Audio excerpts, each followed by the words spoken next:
Hello and welcome back to the Bird's Eye View podcast. We are here on Sunday, December 7th, right before the winter meetings are set to get underway. I'm your host, Zach Worden, joined as always by Jori Negin-Shecter. And Jori, usually as the winter meetings kind of arrive, we're kind of waiting for, things to happen, especially for the Blue Jays. But this year, the Blue Jays have kind of got some shopping out of the way early, having landed Dylan Cease and Cody Ponce already. But it seems like they are set for likely another couple busy days here lying ahead. How are you feeling as things kind of round into shape heading into this year's winter meetings in Orlando? Yes, the Blue Jays have definitely been active out there, it would seem, and remain linked to just about everybody and their grandmother. Kyle Tucker, obviously the biggest name. He visits the Dunedin complex just the other day, and we'll get into that. The Bichette stuff continues to percolate. Blue Jays getting active on the 40 man. Things are happening still in Blue Jays land, and I would expect that this will be a busy week for the Blue Jays, one way or another. Yeah, it should be a fun week. Obviously, things that kind of have the slow burn effect at the beginning of the off season, and then the winter meetings is kind of generally when things mostly get underway. So I think, as we kind of talk through the winter meetings here today, we'll try and touch on most of the things that are going down there in, I'm sure, sunny Orlando. But before, we can kind of dive into all that. But I think, we can kind of preview some of the guys that the Blue Jays are connected to and kind of talk through that and what that means going in here. I think Kyle Tucker is the obvious place to start. Of course, you mentioned his visit to the Blue Jays facility in Dunedin on Wednesday, and the kind of firestorm that created, and it's funny seeing that leak out again. I think you get like the Shohei Ohtani kind of vibe there, right? Where, the Ohtani one where he visited, of course, everybody's trying to keep it all this secret, and this one, of course, it leaks out once again. But I kind of get the feeling that Cal Tucker won't be among the players to sign this week, but certainly the Blue Jays have been front and center on that market, and it seems like they are kind of the most aggressive team there based on all the reporting. So, what have you kind of made of the Kyle Tucker market? And I know like you're big on Kyle Tucker, and obviously all-star level talent would be a pretty good addition to this Blue Jays lineup. Yeah, I wonder how close he is to ultimately signing a deal, but definitely sounds like the Jays are being really aggressive on him, which I think is super interesting. I wonder if that's something that as the month progresses and we get a little closer to Christmas, if it starts to become a little bit more real, if we get some more substantive updates. The biggest thing I think is, there's been talk that he's Tampa based and that it was a hop, skip, and a jump for him to check out the Dunedin complex. But if nothing else, it's the realest confirmation I think that we've gotten so far that Tucker is a legit option for the Jays. Now, I don't know if he's necessarily on their shopping list ahead of a Bo Bichette. To me, he should be. It's Kyle Tucker. This is a guy that's a perennial all-star that has MVP level upside, but nevertheless, to very clearly now see that this is a very serious push that the Blue Jays are making, I think if nothing else is super interesting. Yeah, I mean it's funny because like you read all the reports around Kyle Tucker, and it's Blue Jays, Blue Jays, Blue Jays, Blue Jays. There isn't really a ton of other teams that seem to be kind of in that discussion at the same point, and maybe that's just the reporting, right? I mean, you never actually know what's going on behind doors, and I think the Dunedin visit, obviously a big deal to know that like there's obviously some level of mutual interest there.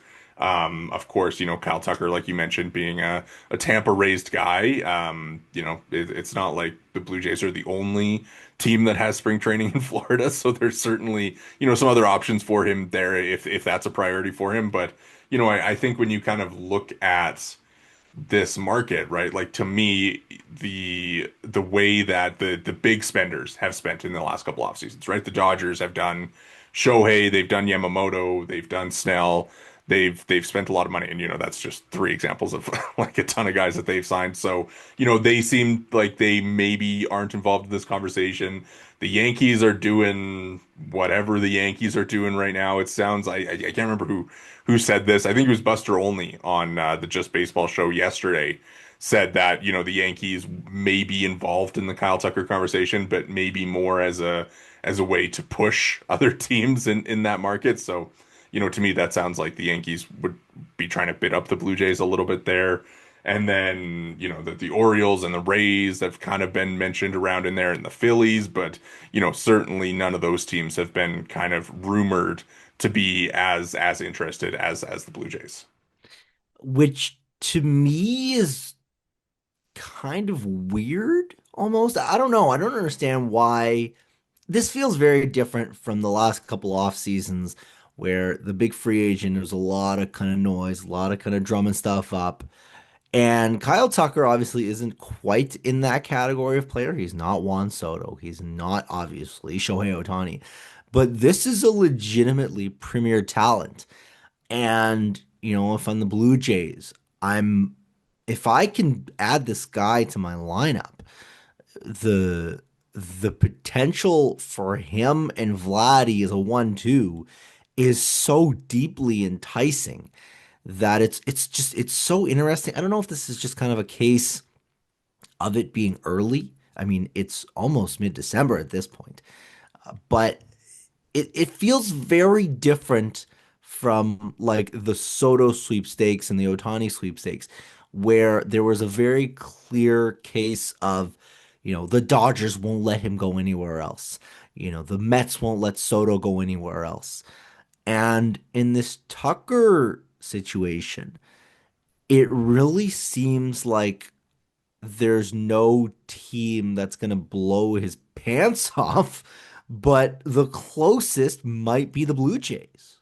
Yeah, I mean, I didn't quite finish my thought that I started earlier, but I think you think of the past couple off seasons, the Dodgers do all their spending, right? So they've kind of played in that deep end for a while. So maybe they're not looking to spend more on a Kyle Tucker when they kind of have all these pieces in place. The Yankees did their big Aaron Judge signing two off seasons ago, right? Like the Mets did Juan Soto last off season. So maybe it's just the Blue Jays' time, right? Like to kind of be able to grab a guy like this, and like you said, he's not on the same level as a Judge, as an Ohtani, as a Soto, but it's still a perennial all-star. It's still like a really really talented hitter, and he's still just 28. He turns 29 in January, so um I mean, if you were putting odds on it, I'm sure that the Blue Jays are far and away kind of the favorite to land him right now, just based on having the motivation and maybe the fit for him there. Even I guess with that though, the fit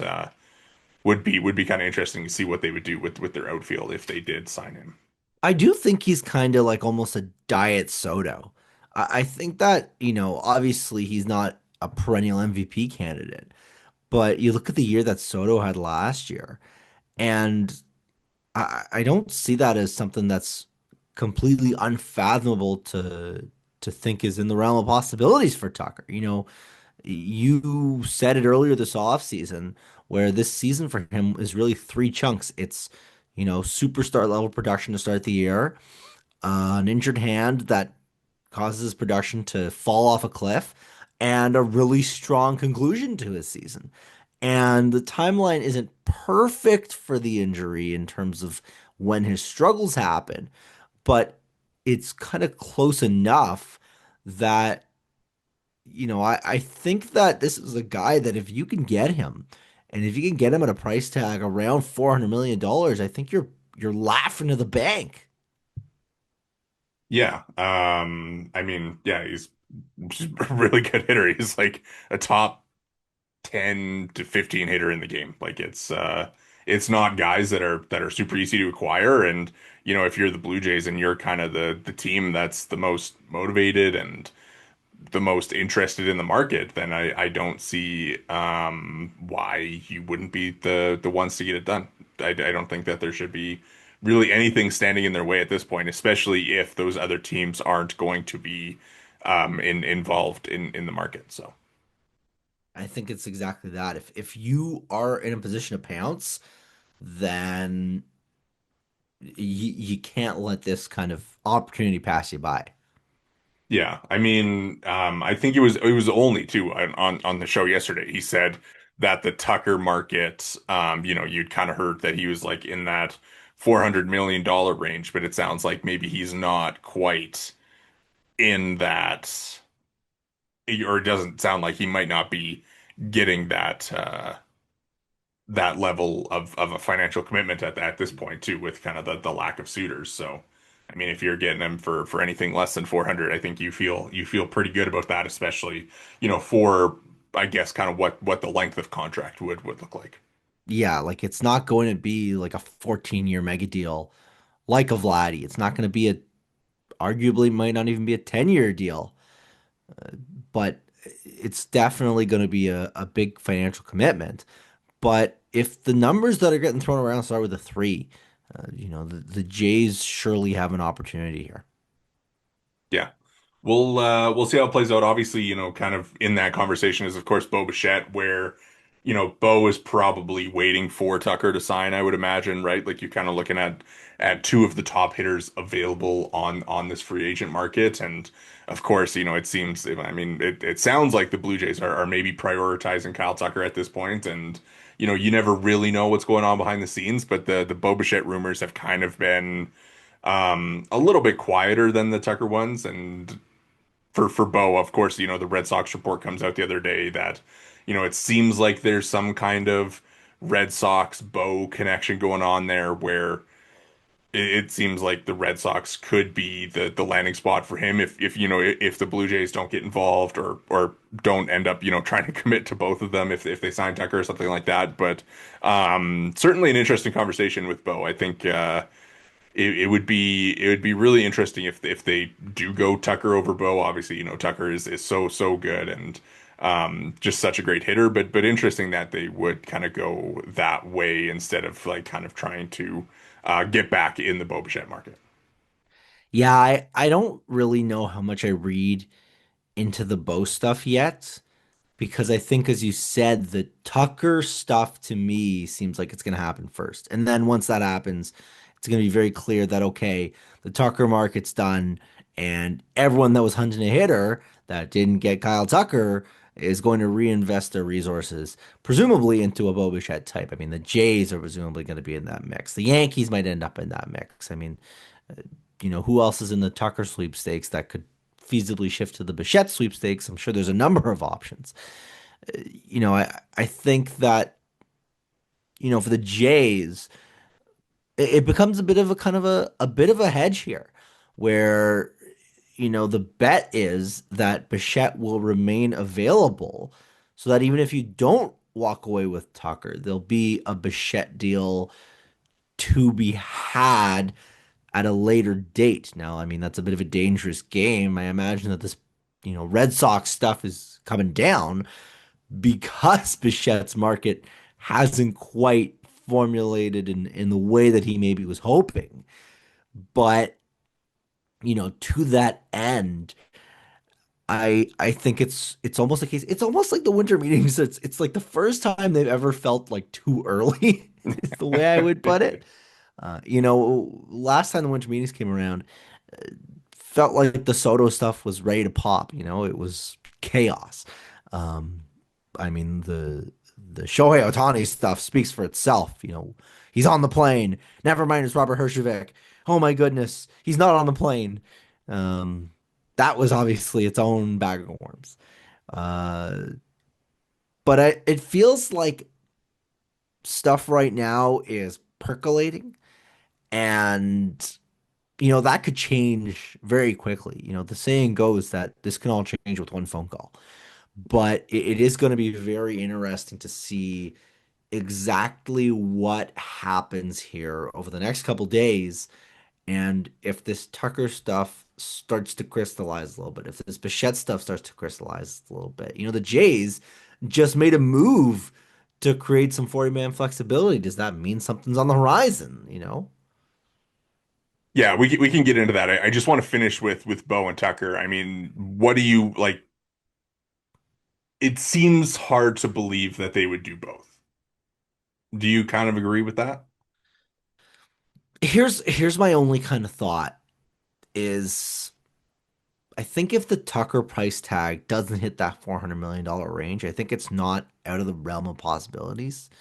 You know, you think about that the Jays were ready to commit 700 million to Ohtani, commit 700 million to Soto. The combined price tag of a Tucker and Bo might start with a four, potentially, probably a five. But if if they can find a deal that for both of them, if you're looking at like Bichette 175 and then like Tucker 350-ish, that's a lot of money obviously on a per year basis, but they were ready to commit that money on a total basis to several guys. So I think it's unlikely. I think it starts to get very crowded if the Jays do go that route. I mean, like, you know, you talk about like where does a guy like a Springer fit under that circumstance or a Santander fit in that circumstance? But I don't think it's likely, but I wouldn't put it out of the realm of possibilities, especially if the Jays are as serious about, spending as the word is. I mean, they just committed 210 million with deferrals to Cease. You commit 30 million to Cody Ponce, who literally hasn't pitched in the big league since 2021. This is clearly a team prepared to spend money right now. Yeah, I mean, so on the most recent episode of At the Letters, Ben Nicholson Smith mentioned, like how often have teams given out like $150 million contracts plus, right? In a span of 1 year. And it's like no team has ever really like no team has ever done like three in a calendar year. And so, the Blue Jays at that point, it's like Vlad and Cease are already among those commitments that they've made this year. And then, it seems like Tucker or Bo would kind of be the third one. And a fourth one would just be totally unprecedented for, single year shopping, which, I mean, maybe they are, willing to do that. I think you look at their final payroll, if you just look at roster resource, like their payroll right now is $10 million more than it was last year. And maybe, there's some kind of salary dump that they can do. Um, but I ultimately at the end of the day, there is a point where like, are you going to be in the New York Mets and Los Angeles Dodgers sphere? Yeah, And are which you is willing which to is do hard that? to it's hard to ask. I mean, maybe. I mean, It's maybe not it's impossible. I it. don't think it's impossible though. They have the money, so but it'll be interesting to see. I think if you had like gun to my head right now, what do you think they're gonna do? I think that they get one of Tucker and Bo, but maybe it is both. That would be it'd be wild if we got to that point where you basically take your Ohtani and your Soto money and you say, here, Dylan Cease, Kyle Tucker, and Bo Bichette, I you mean, are it's our not Shohei Ohtani. like wouldn't that be something? If you were to kind of give it like an odds or not an odds, but like if we're talking a pie chart, 100%, uh, what percentage would you kind of lean? You think the Jays are looking at those two in terms of like who maybe their preferences or maybe better would be who the more likely scenario is there? It seems to me like Tucker seems kind of likely, and this is obviously you don't want to kind of like put yourself into these boxes the way that things have gone in recent off seasons, obviously with the Blue Jay shopping at the top, but um to me, it seems like just the interest that the Blue Jays have in Kyle Tucker seems to be exceeding that of other clubs. I think, you read all the other reports, right? Like the Yankees are trying to well, not cut payroll, but they're not trying to increase payroll. And they're already like pushing up against last year's total. So Does it seem like a Kyle Tucker signing is likely there? Maybe not. The Phillies are, prioritizing Kyle Schwarber, and it's like if they lose Schwarber, then Tucker could be a possibility. And it's not their priority, right? Like they're focused on somewhere else. The Mets, who kind of knows where they slot into this conversation. Seems like Tucker would maybe not fit the way that they're trying to build their team this offseason, already having Soto in a corner. The Dodgers, they're willing to do like a high AAV thing with Tucker, but is Tucker interested in that? Hard to say. It seems like the Dodgers haven't really been a part of these conversations. Are the Rays going to get involved with some new ownership? Are the Orioles? The Orioles are maybe one of the teams that would kind of scare me of like coming out of the shadows to grab Tucker. But I I think it'd think be a huge commitment from him with a team that is deeply uncertain in terms of what lies ahead for them. I don't know. None of this Orioles connection to Tucker stuff has ever made very much sense to me. I can't lie. I think the Orioles are probably getting a little bit too much hate for where their roster is at, but um yeah, I would be surprised if Kyle Tucker ended up in Baltimore for sure. So, I think the Jays seem like the most likely spot for him, at least at this point, with all the information that we have publicly, and what that means for Bo. It's hard to say, but I think it makes sense that you'd prioritize Tucker at this point. Do you want to get into the Orioles stuff?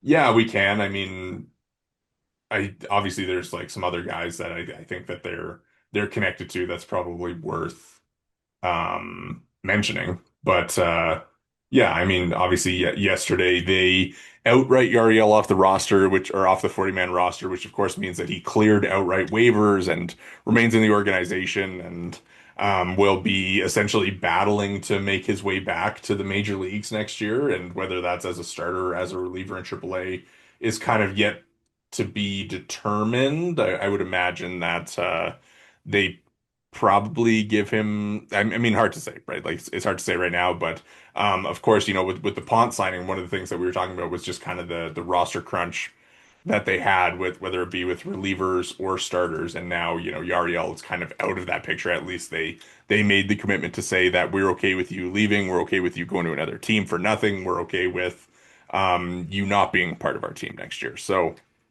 interesting move considering how much they had committed to him financially. The 5-year, $32 million deal. At the end of the day, it's like a $6 million AAV, so it's not a huge deal to have him sitting in AAA making that much money. But it certainly does kind of make the Ariel experiment look like a failed one. I think a failed one's maybe a strong statement, but it certainly is kind of not started the way they would have wanted. Um, I do think that there's a good chance he comes back stretched out a little bit in AAA. But what I really think this tells you is it solidifies my thought that they're very serious, which, didn't take this move to tell you, but certainly doesn't preclude the fact that they're serious about spending and making this team better. I think that's really the one takeaway that I have for this, that they're willing to eat that money and just have them in AAA and just be like, all right, pal, go do what you gotta do, go make your 6 million bucks and come back a better version of Yariel Rodriguez. To me, is compelling. Is something that I think it doesn't necessarily make them a better team just in terms of him just sitting around in AAA, but it gives them a little bit more depth, presents opportunities to get creative with that 40-man spot. I think that there's opportunities that are opened up by that move. I mean, I wonder if they go out and make a deal or something like that in the coming days. Like it's the deal, the decision itself seems almost a little bit like weird in isolation. Well, I mean the Cody Pond signing hasn't been made official yet, so that's still, kind of on the horizon for their 40 man. I don't know what they're looking at. I believe they'll be at 38 once Ponce because Yariel comes off, it's 37 and then Ponce will make it. So they still have the two spots there. Who knows kind of what they've got in the hopper, but I think the Ariel conversation is pretty interesting for a guy who was like an integral part of this bullpen in the middle of the year, right? Like I think you think May, June, I guess July to a certain extent, where the Blue Jays were running out Brendan Little, Yariel Rodriguez, and Jeff Hoffman all the time, and I mean, look those at where those guys ended the year. I mean, I feel yeah. like that tells you the whole story. Well, I think I'm sure that the usage was a part of it because it seemed like those guys were pitching a lot during those months, but ultimately Yariel kind of completely falls off in the second half, right? Like it was a 17% K rate in the second half after a 26% K rate in the first half and a 15% walk rate in the second half after an 8% walk rate in the first half, and then the velo, in the middle of the summer he was 97 with the fastball, and by the end of the year in September, he was 94.8. So, you lose a couple ticks there. He was left off the World Series roster, like just a guy that completely fell out of favor there. And, obviously the acquisitions of Sir Anthony Dominguez and Louis Varland kind of changed his role, but he certainly took a step back to a point where he was ultimately kind of unusable for them down the stretch. So like not super surprising that they would move on from him. Were you surprised that anybody wasn't willing to take a shot on him? Yeah, I actually was. Not that teams don't make decisions based on stuff like ERA at this point, but it was surprising to me because this is a guy that was a leverage reliever 6 months ago and is not all that expensive in the grand scheme of things, and could in theory could start for you if you choose to stretch him out during spring training. So I definitely think that it's a little interesting. Maybe this is a case of, a release could be on the horizon. It seems a little unlikely because of the term attached. But I mean, I definitely would say it's a little bit surprising that, a team like even like the Pirates or something, or a team like the Marlins, where there's all this talk about them wanting to add around the edges and get better and even potentially spend some actual money. And an opportunity for a free player shows up and they just had no interest. It's a pricey middle reliever, I'll say. Like 6.4 million per year, especially for a club that's, not the biggest spender. Like he would be a luxury that, a team kind of like the Blue Jays could afford to have kind of in the middle of your bullpen, right? But you don't even think that maybe those were bad examples, but I'm thinking of maybe some like mid-tier like Yeah. a Tigers where they had some pitching deficiencies, or like the I'm Orioles, you don't this think those is teams? this is an aside, but I'm disappointed in the Tigers, man. Like They're the Scooble stuff, like just extend him, like come on. And then two, the fact that they've been connected to every reliever that is like theory or, the Tigers are interested in Ryan Helsley and Brad Keller as a starter. That is just cheap. It's cheap because a you're going to pay a reliever to start so that you can pay a starter reliever money. Like that's the only reason why you do that. You don't do that because you think Ryan Helsley is going to be the next Dylan Cease. You do it because you're cheap and because you're not willing to spend on your roster. And obviously they've got all of this talent coming up. Like the time for them to spend is right now. Like they should be in on Bregman and Bo and Edwin Diaz, and they should extend Tarek Skubal, and they should like do all these different things. But they are just being cheap, and it's disappointing for the way that their roster has come around. But of course, Man, I don't that's think not I've here or seen you. there. I don't think I've seen you this hot about those Jays ever. Now the I'm mad. Tigers got you I'm fired mad. up. I'm mad about it. It's it It's a doesn't little matter. pathetic. It's yeah, disappointing to see a team do that. But at least, here we're talking about the Blue Jays just throwing $6 million into AAA. On the good side with the Ariel thing, the Bison's pitching staff next year is shaping up to be to be a doozy. You know, you're probably going to have like a Bowden Francis or Ricky Tiedemann, Gage Stanifer will be there eventually. The way their bullpen is set up right now, you know, Braden Fisher and Mason Fluharty might be starting the year back in Buffalo. Your winter Um, meetings primer featuring the Buffalo Bisons. yeah. Do you think uh, Yariel can start again? I yeah, I just I do. Of just course, I do. I I think don't that, know. well, if he's in Buffalo, then to me, it would be so foolish in a low lever situation like that to not say, hey, Yeah. give it a whirl, especially at the price tag he's gonna come at.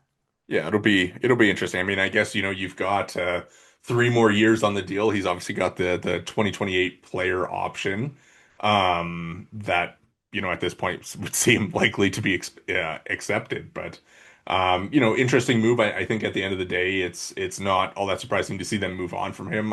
But of course, you know, when you're going to be eating $6 million of your payroll to have somebody pitching in AAA. It's not the kind of ideal scenario. So, you know, certainly I guess a trade could still happen. But if teams were offered him for free, I don't think that they're going to be, you know, champing at the bit to offer up a player or any capital to bring him in. So Yeah, it's probably a case of we'll see what you got and check back maybe in about May or June. This episode of the Bird's Eye View podcast is brought to you by BioSteel. Use code Bird's Eye View at checkout for 20% off your order at biosteel.ca. Again, that's code Bird's Eye View at checkout for 20% off your order. For all your high performance hydration needs, visit biosteel.ca. Thank you again to BioSteel for sponsoring today's episode. let's move on. I guess we can kind of stick with the reliever conversation. I think that if there is a move that the Blue Jays are to make this week, I think the Bowen Tucker things seem likely to play out a little bit longer. But I think, you know, maybe a reliever could be in the Blue Jays moves this year. Obviously, last year's winter meetings, they signed Jimmy Garcia and then they trade for Andres Jimenez. So I don't know if the Andres Jimenez trade is coming on unless they're going to do Ketel Marte, and we can kind of get into him later. But you know, from a reliever standpoint, they've been connected to Pete Fairbanks quite a bit. Obviously, you know, real very familiar with Fairbanks given what he's done in the division for the Rays.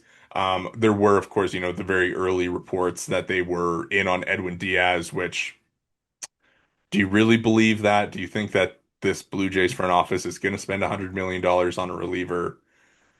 Seems maybe a little far-fetched, but who knows? Maybe they're willing to dole that out, and then, you know, kind of on the more speculative side, you know, Tyler Rogers has seemed to be like an interesting fit for them. Brett Keller, obviously coming off his strong year with the Cubs, and then, you know, I think I just think that it seems like they need to add a lefty. I know, you know, you've got Fluharty, you've got Little, you've got Lauer, but you know, Gregory Soto, Danny Coulombe, somebody in that tier, like I think it would kind of make sense to go out and add one of those guys.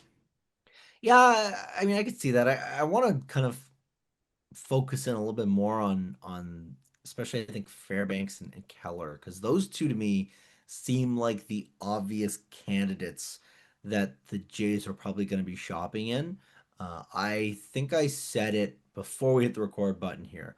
Uh, Brad Keller to me, if he is willing to give up his dream of starting again, that's a guy If he doesn't sign that with the the Blue Jays Tigers, if he doesn't sign with the Tigers, is a guy that the Jays should be all over. Just absolutely like a fly on you know what.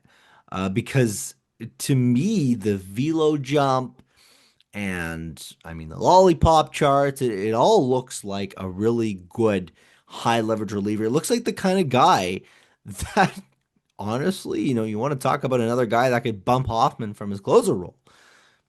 Keller to me is certainly an option. And you know, I recognize he hasn't necessarily closed in the past, either at Hoffman, but Keller's numbers from last year are so eye-popping, are so compelling. You know, an ERA of basically two, an xERA in that range as well, one of the best in the league. The velo ticked up like 3 ticks. This is a guy that they genuinely could and should make a priority if they're going to spend on the reliever market. Does it seem like they're committed to getting a guy with closing experience though? Like that's kind of where I like the Keller thing. I just The think who Keller might be, the best like non-closing option available. I think that kind of makes sense.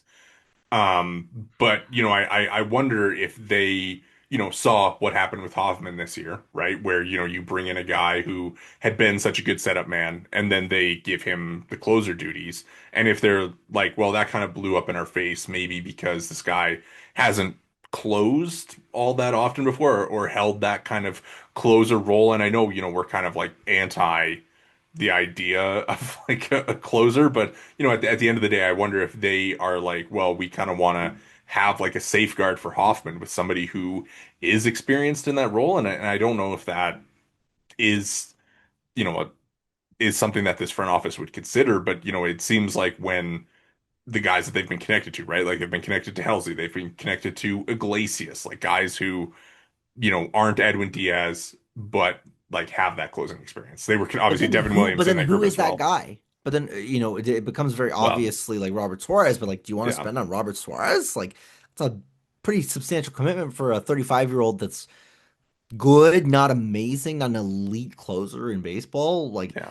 I just wonder, you're not a closer until you are a proven closer, right? Yeah. Hoffman, obviously the closing experiment with him kind of failed. But I just feel like, if a guy's talented enough, um, I think it'd be so foolish just to completely, Yeah. write off the idea of Brad Keller being like your shutdown closer. Just sign Kenley Jansen if you're looking for closing experience.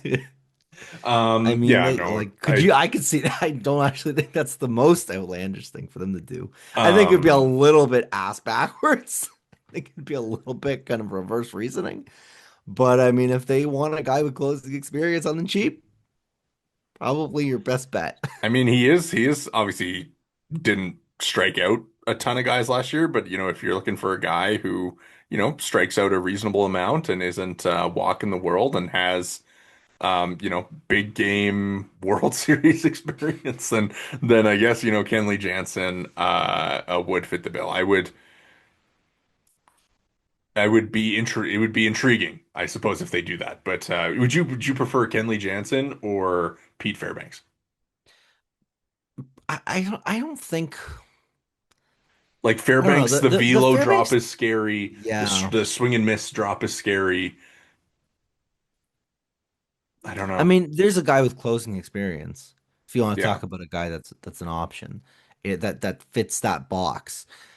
I think that with Fairbanks, there's enough compelling, attributes and a strong enough history, but it scares me that the Rays of all teams, just cut he's bait. not, yeah, and he's not that expensive. Yeah.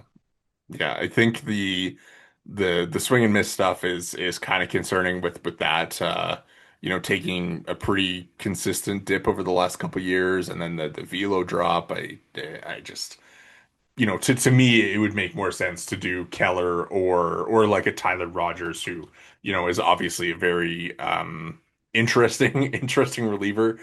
He basically like underhands it to you at the plate and he throws like 85, but proven out getter. He doesn't strike out a lot of guys, but he gets a lot of outs. Could you imagine, like, I mean, you go Trey Savage to Tyler Rogers, like that would just be insane for hitters.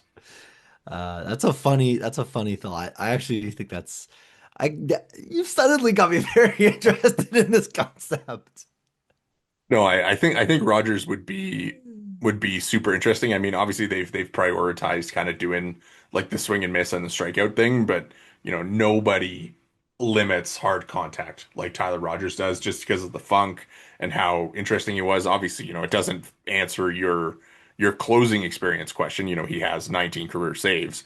But if you look at, his baseball savant page, it's 100 percentile walk rate, 100 percentile barrel rate, 100, or 95th percentile hard hit rate, 98th percentile ground ball rate. Like there is an elite talent there for hard contact suppression. And, to me, like if say, Keller signs to be a starter, if Fairbanks, you don't really kind of want to take the shot there. Like Rogers is like a proven commodity for the back end of a bullpen if that's a direction you'd want to go. I mean, just the funkiest of funky guys. Yeah. Uh, but I don't know. It's just it's a big bet on a guy.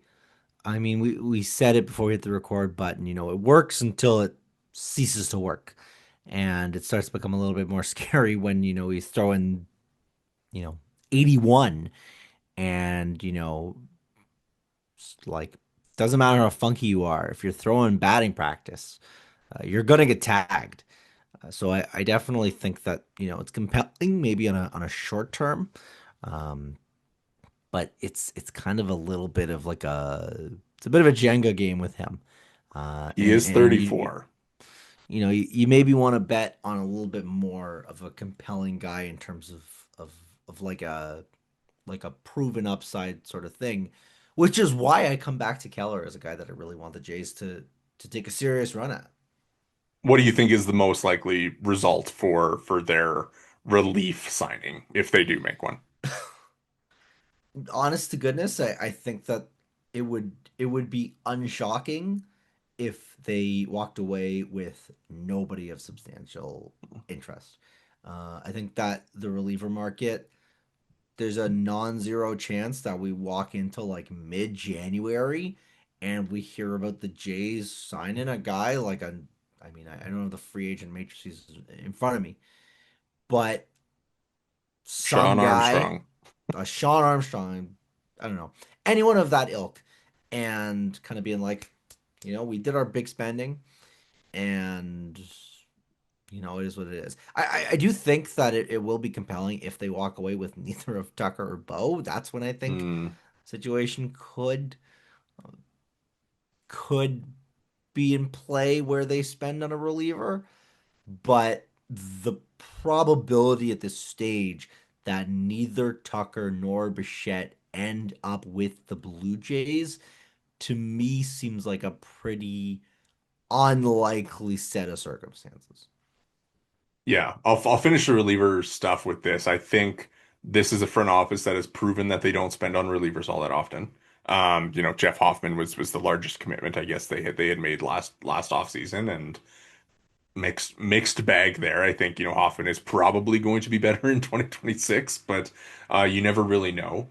And, you know, if you walked into opening day tomorrow with the bullpen set as currently constructed, you could see at least an avenue to it being a successful bullpen, right? Like right now it's Hoffman, Garcia, Varland, Fisher, Little, Nance, Lauer, Ponce/Barrios, however that starting pitching situation shakes out. And, your bullpen is something that is very easy to fix at the trade deadline, right? Or at least easy to improve. And there's always relievers available through trade throughout the season. So, if they don't come away with Suarez, Diaz, Rogers, Keller, one of these lefties, I certainly think that there is going to be pathways I mean, if you're in contention, you're probably trading for a reliever anyways. So, I mean, I'll put it this way. If they walked into spring training with their current bullpen, I don't think it'd be the worst thing. But with that said, I just thought about that and had a Vietnam flashback about the Jeff Hoffman homer in the ninth inning and was like, well, I don't know. Jimmy Garcia, save us. He's Oh the man. he's the one. Let's talk about Um, some of the other big names that the Jays have been linked to because I yeah, do I think the mean, reliever stuff is compelling, but I mean there's a big name that we've kind of skirted around that hasn't been not linked to the Blue Jays. Kazuma Okamoto. Oh my God. Again, the second time that we've recorded an episode about him and I've butchered the name, but John Heyman reported recently that the Blue Jays have been interested in him, and I think the fact that we haven't heard much about Munetaka Murakami's market tells you everything you need to know there.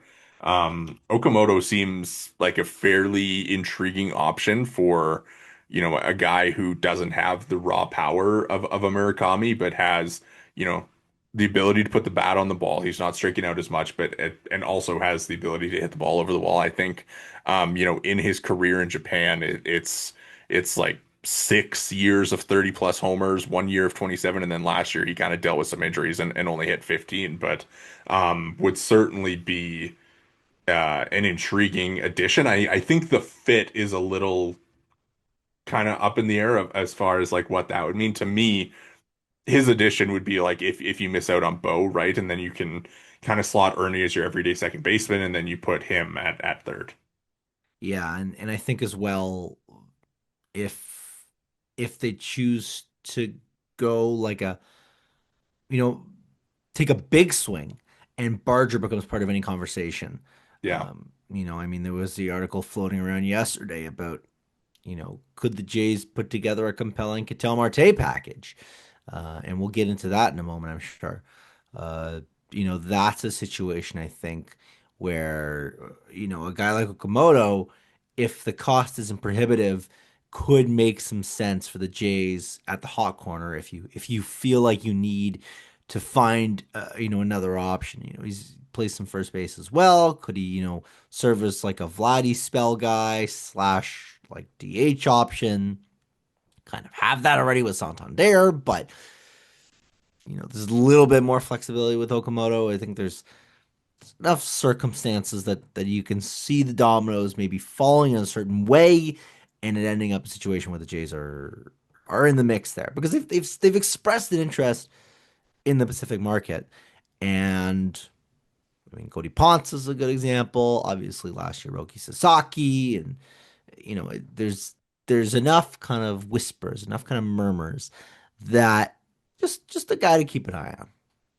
Yeah, I mean, steamer projection for him is a 110 WRC plus, 324 OBP, 17 homers in 102 games. So, could he stick at third base in the big leagues? It would be kind of the big test for him, especially if he were to land with the Blue Jays, I suppose is kind of where that would go. But he seems to me like a pretty good backup option for the Blue Jays. If you miss out on say Tucker and Bo, and you kind of want to add an impact hitter in the middle of your lineup, like that's a guy who could slug, who can get on base, who walks a little bit, and puts the bat on the ball, and probably would fit what the Blue Jays are trying to build offensively. And obviously, that would kind of involve if there's no trades, Barger sliding out to the outfield, Ernie slotting at second base, and you're probably a little bit more set in your starting nine there if you were to add him. But we'll kind of see how that plays out. Obviously, him, Murakami, and Tetsuya Mai all have to sign fairly quickly here. I would actually I would guess that they would maybe be a few of the names to kind of find landing spots. Maybe this week, or maybe they kind of play it all the way out into, right before January. But Yeah, with the will be fun to deadline see. looming. On the trade front, I mean, the Ketel Marte stuff is obviously very interesting because he is like a perennial MVP candidate, right? Like with how much he provides on all sides of the ball. The reporting right now kind of seems that the Rays, Red Sox, and Tigers are involved there. I wonder, obviously you're referencing TJ Stats' article where he sends, I think it was Barger, Barrios, was it I think it was Namala Namala and King as well. and King. And Bob Nightingale wrote about the trade that Arizona is looking for pitching, pitching, and more pitching in the return. And, that's major league pitching. That's not quite, Dunedin Blue Jays pitching. So would the Blue Jays have the pieces to get a deal like that done, I wonder. Yeah, Like it would it's tough, right? It's tough. Um, are you having to dip into like the Savage stuff? Like that probably is a no-go for me. Well, I think we when we were texting about it, I said, "Would you trade Savage for Marte straight up?" Yeah, like here's the thing. On a pure like value proposition, they're probably pretty similar. Um, but I just think the cost and the potential upside and stuff, again, like there's no such thing as a pitching prospect, well established. But But there's also no such thing as a rookie that struck out 12 in the World Series before he's a rookie eligible. I mean, I mean, that's a pretty solid rebuttal right there, right? Like, it's hard to fathom a situation where you're giving up a guy with, maybe he doesn't have ace upside, but the kind of upside that you Savage presents is like a top of the rotation arm still.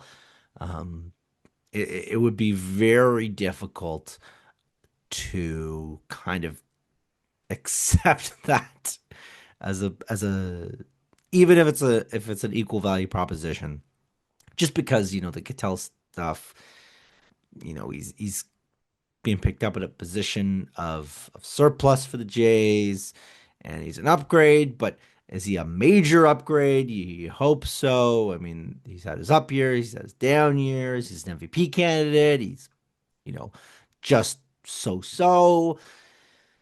I mean, I think that, ideal world, I mean, I'd love for the Jays to walk away with Tucker, Bo, and Cattell because I would make the team better. But the set of circumstances that, you are legitimately going out and picking up a guy like a Ketel Marte, especially if pitching is the priority in terms of return, it just becomes a bit of a complicated question to answer. The puzzle pieces there, it would have to be a real baseball trade in terms of, asset for asset and not necessarily kind of futures. Um, and I just don't know where that leaves the Blue Jays at this point. The Red Sox getting Cattell, I think, would be a little concerning. Like they obviously have like the young pitching, Peyton Tolley, Connolly Early, the types of guys that would probably be intriguing to the Diamondbacks. But yeah, I mean, to me, I think it seems more likely that the Blue Jays do their adding in free agency. Obviously, it's so tough to predict any trade at any time of year, but I think that the Blue Jays have shown their willingness to be involved in any and every market when it comes to acquiring talent, and Ketel Marte is certainly one of the better hitters in baseball. The past 3 years, it's been a pretty consistent. Um, you know, well above 100 WRC plus. Like this past year was 145. Year before it was 152. It's like a 30 homer bat that plays good defense at second base. So would be interesting. Would be a fun ad. I think a guy like that you could very easily slot into your two hole ahead of Vlad. And can kind of dream on what he would be. But are there kind of any other trade candidates that are out there that intrigue you? Obviously, the Twins came out and said that they're not trading Byron Buxton, Joe Ryan, or Pablo Lopez, so that kind of takes some of the juice out of the trade market. But certainly, I think that there are a handful of other players that are interesting. I don't know how many of them fit the Blue Jays given the way that Toronto has spent on starting pitching this offseason, but a decent number of names out there. I mean, I'm just looking again and seeing who might be out there. Not really sure that there's anyone obvious reliever wise that could be dealt. Um, I mean, I just pulled up the MLB matrices from John Becker. Invaluable resource, by the way. If you are not using this, you should be. Jojo Romero is, I think, maybe the only guy listed here as kind of an open for business. Cardinals could be moving situation. It's a lot more kind of like, you know, starters are around here. There's more like, the Mets could make some moves, but there's not that many like relievers here, and you know, the Pirates are trying to trade Mitch Keller and Mackenzie Gore. Like it's all kind of starters and stuff that are available. I don't know who an obvious candidate on the relief market to go out and target would be. It doesn't feel like there's a very clear and obvious name out there right now. And part of that is just the nature of, relievers are not going to be the ones that are getting tossed around in trade rumors as often. Yeah. But it just doesn't feel like there's a very clean and clear option to go out and target in a way like last year. Devin Williams was a very clear guy that the Jays could have targeted.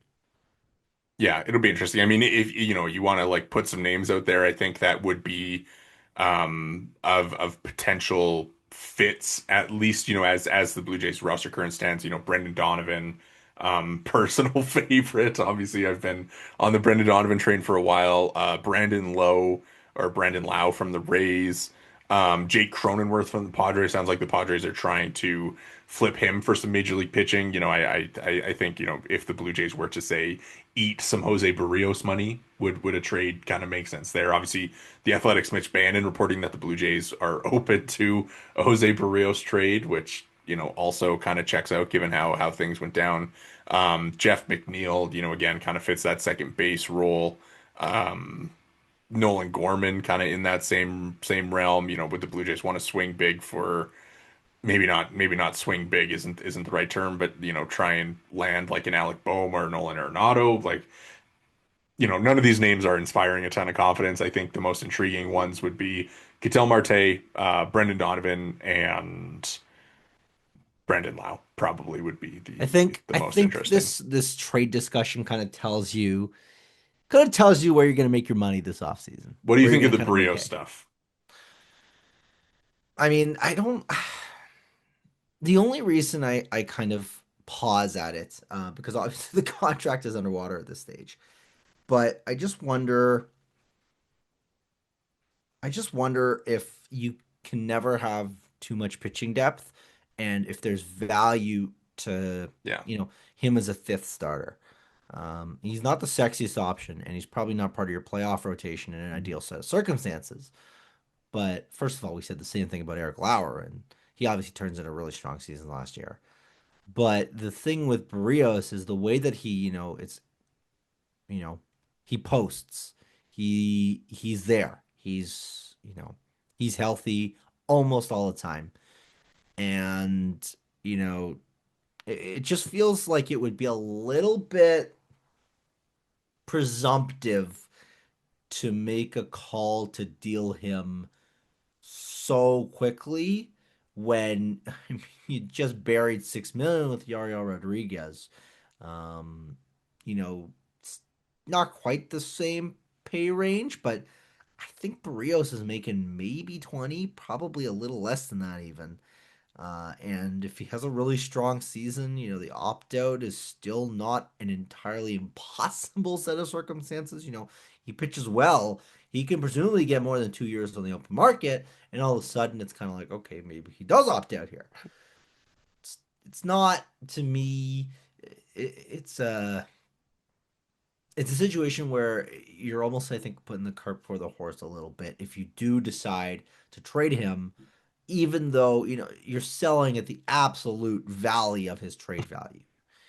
Yeah. This is as tough as it's going to get to deal him, and I think it just would be a little bit presumptive on the Jays part. I'll say this about it. Things often find a way to sort their ways out and figure, things often sort themselves out. And the Blue Jays rotation, as currently constructed, Kevin Gausman coming off, he threw over 220 innings last year, and he's turning 35. Shane Bieber coming off Tommy John surgery, would be pretty shocked if he threw over 180 innings next year. Trey Savage, massive workload jump year over year, has never pitched a full major league season.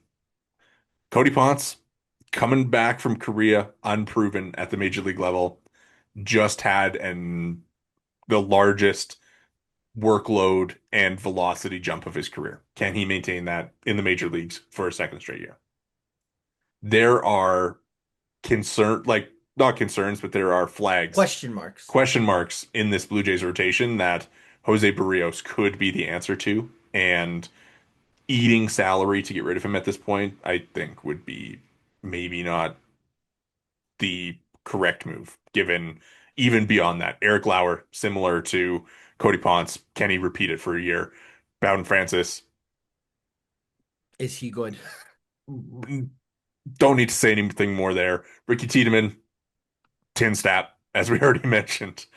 And, I think that Barrios kind of fits into that as far as there's some question marks there, and they are big question marks, admittedly, but having the pitching depth and the pitching options is nice for sure.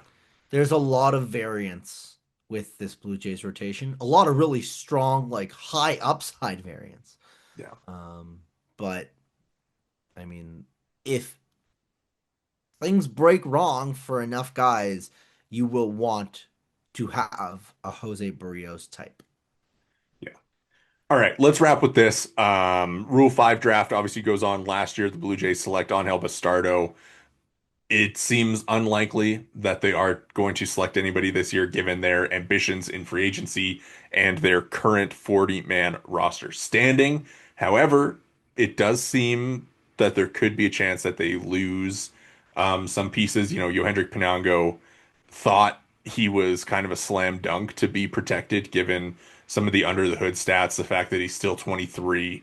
Um, and he's kind of been generating some buzz as one of the top Rule 5 eligible players. Yandre Rojas has also kind of been in that bucket after his strong season. Really good stuff. He really, really struggled in the Arizona Fall League, had to be shut down early there. And then, I think you look at like the Connor Cooks and the TJ Brocks as far as like relievers with good stuff that other teams could be taking a shot on coming off of injury. I think it's a little unlikely. I think that Pinango is probably the name to watch, but I mean, do you have any? I feel like I'm probably more in the weeds on Rule 5 stuff than you are, but you have any Rule 5 thoughts? And should they have protected Pinango? You know what I mean? Do I hope they don't lose him? I'd like to say so. I think that would be ideal if he remained a Blue Jay. I do wonder for you, if you were to kind of name maybe like a couple of areas where maybe a couple pockets in that draft where you're like, okay, Jays can get through this stretch without losing him. They should be okay. Any any teams in particular kind of spook you in terms of eyeing him up and being like, this is where they might lose him?